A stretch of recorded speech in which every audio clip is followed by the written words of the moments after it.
শ্রীলঙ্কার বিপক্ষে ৪ নম্বরে ব্যাট করতে প্রস্তুত ছিলেন না নাঈম শেখ। টিম ম্যানেজমেন্টের সিদ্ধান্তে নেমেছিলেন মিডল অর্ডারে, এমনকি আরও এক ধাপ নিচে খেলানোর পরিকল্পনা ছিল তাকে।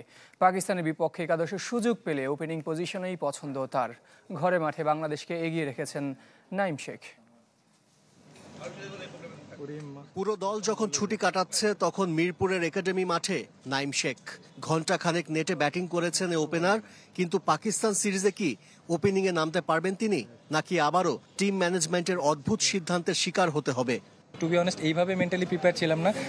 ওপেনিংয়ে খেলার জন্য সবসময় প্রিপেয়ার থাকি। এখন ওই যে ইন্ডিভিজুয়াল ট্রেনিং করলাম, ওপেনিং কিভাবে খেলবো বা অপরচুনিটি আসলে কিভাবে কাজে লাগাবো, ওইটার জন্য প্রিপারেশন নিতেছি। টু বি অনেস্ট, ওইটার জন্য মেন্টালি প্রিপেয়ার ছিলাম না। ক্যারিয়ারের প্রথমবার ৪ নম্বর পজিশনে ব্যাট করতে হয়েছে নাঈম শেখকে। মানিয়ে নিতে সময় লেগেছে, স্বীকার করেছেন টাইগার ব্যাটার। তবে জাকের আলীর ইনজুরি একাদশে সুযোগ করে দিয়েছিল নাঈমকে।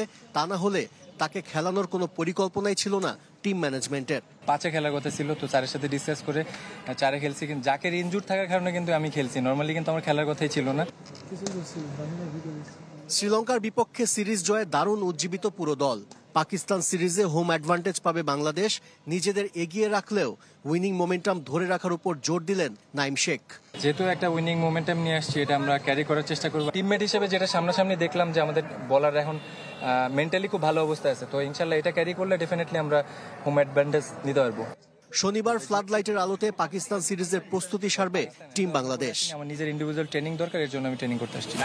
আশরিক রুদ্র, চ্যানেল 24, ঢাকা।